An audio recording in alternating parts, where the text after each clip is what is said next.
Good evening, everyone. We are now in Isaiah chapter 17. It's a rather short chapter today, and we'll see whether we'll also cover chapter 18 if we have the time. Today, we begin a new prophecy, and the word burden really should be translated as prophecy. The prophecy is concerning. Now, the translation using against, it's not that it's wrong, but it's more talking about, right? Talking about Damascus. Now we talk about Damascus. The name for Damascus is the city or the capital of Aram, of which we call Syria today. Now the ancient word is Aram, and the modern word is Syria. So we're really talking about that particular ancient city of Damascus. And I'd like to draw your attention to Isaiah chapter 7. And Isaiah chapter 7, uh, we have the king Redzin, and he is um, from Aram, from Syria, and he joined forces with Pekah from the northern kingdom, and they were about to attack the southern kingdom of Judah. And so we read that in Isaiah 7 between Syria and the house of Israel. Today in chapter 17, we're talking about a prophecy regarding to Damascus that will cease from being a city. This is to talk about a time where it will be destroyed. And so the idea here is this is a picture of destruction. Again, I remind everyone that the book of Isaiah is written in a prophetic manner.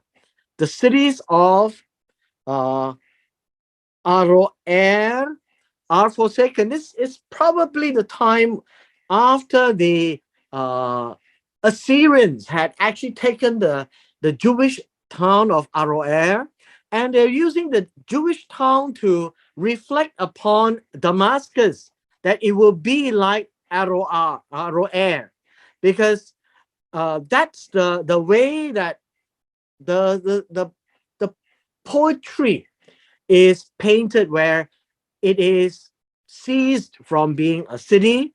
There will be a place for the flocks to lie down, and no one will make them afraid, that the animals are not afraid of anyone coming after them. So now we have a picture of Damascus compared to the cities of Aroer. We also compare it to the cities in Ephraim. The fortress will also cease from Ephraim. And so Ephraim is the northern kingdom, right? Northern kingdom. And it is also known as the house of Israel, with another name by the lead tribe Ephraim. And so we are now told the seizing is very similar, and Damascus is going to be like Aroer as well as Ephraim. The kingdom from Damascus and the remnant of Syria, they will be as the glory of the children of Israel. And by the children of Israel, we are talking about the northern kingdom. And at which time they are already in exile. They're taken over by Sennacherib. And the Assyrians are coming in, and they're taking over a lot of places as they come down from the north. And this is a prophecy by the Lord of hosts, Jehovah Tzevaot. In that day it shall come to pass, and that day is a future day, that the glory of Yaakov will wane. The idea of waning here is the idea of, I guess you can say, mm, will become slack, will become low. And so these are all good words, hang down. And these are ideas of humiliation. And the fatness of his flesh grow lean. The idea of grow lean is actually to be made lean, no fat.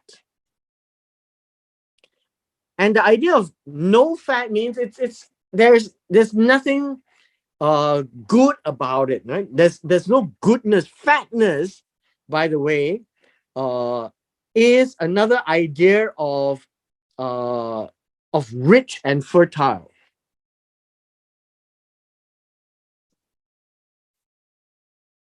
So we're not talking about a person's flesh, but we're talking about the the importance of Jacob or Israel. And glory means importance. And so you find that it will come to pass where uh, the glory or the importance of Jacob will hang down, the fatness or the fertile of the flesh will grow lean. And this will be an A and a B. And this is a comparison to Damascus. We're still talking about Damascus here, but using the the importance of the northern kingdom being taken away as an example of what will happen to Damascus. It shall be as when the harvester gathers the grain, reaps the heads with his arm. It shall be he who gathers the heads of grain in the valley of Rephaim. This will be in the region of Ephraim as well. So you find that on one arm, he will gather the heads, and the other arm, he will gather the grain. So what we find is this: the harvester is the enemy, and we'll see this as the Assyrians. So in a poetic language, the Assyrians comes to cut up all the goodness of the land. And that is the picture that's painted on the harvester. And the grain, the heads of grain, all of this will be like whatever they have is taken away in Ephraim, and so it will be in Damascus. The gleaning grapes will be left in it, like the shaking of an olive tree, 2 or 3 olives at the top of the uppermost bough, 4 or 5 in its most fruitful branches, says the Lord of hosts. So basically, what's going to happen is this: if there are grapes, there won't be much left. If there are olive trees and it has olives, then there will only be a few olives hanging around. Much of everything will be gone. Verse 7: in that day, a man will look at his maker, his eyes will have respect for the Holy One of Israel. Now, in verse 7, we are told that there will be people who have seen what happened to the northern kingdom, right? You see what happens to the northern kingdom. And Damascus will be gone like the northern kingdom, because a harvester will come and will take everything in its path. And the interesting thing is that when it comes to verse 7, this is likely to be a reminder to the people of Judah. We're not talking about Goyim or the foreigners who doesn't know the Holy One of Israel. This name is given to Jehovah God. And as people of Judah will look to his creator, his eyes will pay attention to the Holy One of Israel, that when God gave a prophecy of judgment, it comes to pass. And then they will be shocked, and that he will not look to the altars which they have. You must always remember that the problem of idolatry is with Judah as well as with the northern kingdom. If you go back and read Jeremiah chapter 3, you will find this. The work of his hands is not important. He will not respect what his fingers have made, nor the wooden images or the Asherah, nor the incense altars. And so this is what is going to happen, and they are going to abandon idolatry because they saw what God, the Holy One of Israel, did to Israel. In that day, his strong cities will be as a forsaken bough, an uppermost branch, which they left because of the children of Israel, and there will be desolation.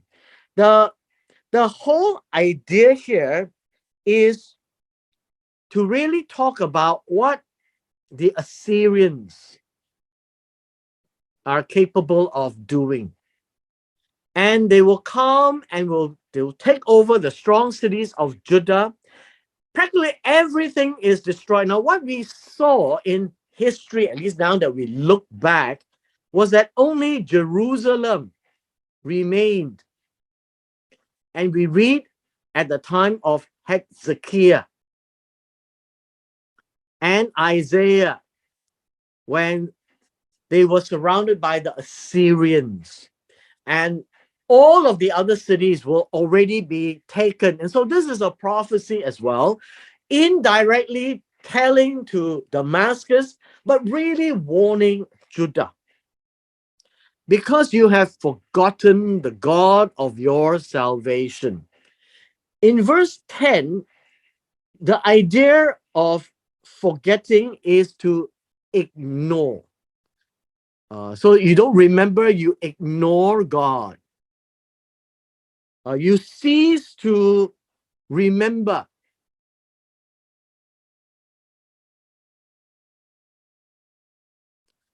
And so what happened is that God kept telling them at Mount Sinai that they are to tell the sons and their sons' sons for generations. But it comes a point in time when they forgot the God who saved them. You have not been mindful of the rock of your stronghold. The idea of stronghold is a place of protection. And so rock is really an imagery of safety. So God is the God who provides that kind of a safety. And they have forgotten. They have not been mindful. They did not remember.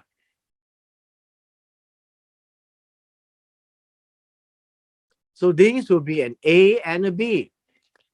So therefore you will plant pleasant plants and set out foreign seedlings. Now the idea here is to really help them understand that what they have done, they have to repent. When you forget God, you must remember God again. Be mindful of who God is. Now, all of the prophecies, if you notice, is to charge against a nation, but it keeps painting the picture of Israel, the northern kingdom, and Judah, the southern kingdom, of what they are supposed to do. And by and large, God is concerned with his people. In the day means in the early day, you will make your plant grow In the morning, you will make your seed flourish, but the harvest will be a heap of ruins in the day of grief and desperate sorrow. The idea here is when they first started, they were very good. They were very pleasant. But the time will come when they will not be able to harvest because the Assyrians will arrive. The enemies will arrive to harvest the northern kingdom. And so these are all pictorial imagery of how the fact that they have forgotten God and God is bringing to bear his judgments. Woe to the multitude of many people. This is to talk about the Assyrians and the many nations that join the Assyrians to conquer, who make a noise like the roar of the seas and to the rushing of nations, that make a rushing nation like mighty water. So all you can see is huge, right? Huge numbers. And they are coming like a roar. And it is very scary in the imagery, in the minds of the listeners. The nations will rush like the rushing of many water, but God will rebuke them. Now, 13 is important because the consequence is that they will come, they will conquer, and God will reprove them. And they will flee far away.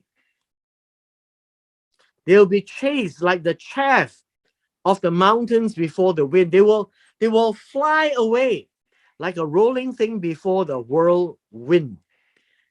But 14 is what is the imagery left for chapter 17. Behold, in the evening, at night, the trouble will come. Before the morning, before it's bright, he is no more. And this is talking about the Assyrians. What happened is that when we are now told of a prophecy that in the siege of Jerusalem, overnight, the Assyrians were destroyed by the angel of God. This is the portion of those who plunder us and the lot of those who rob us. They will be destroyed, and they will be destroyed literally overnight. And we read of this as part of the history of Jerusalem at the time of Hezekiah.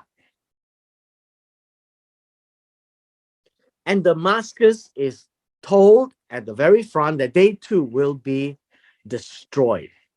Now, we have come to the end of chapter 17. Now, I would like to leave chapter 18 for tomorrow because it has a little bit more to discuss concerning the future of Israel, concerning how they will be destroyed and how they will be mapped towards Ezekiel chapter 39. So with this, we come to the end of our session today in Isaiah chapter 17.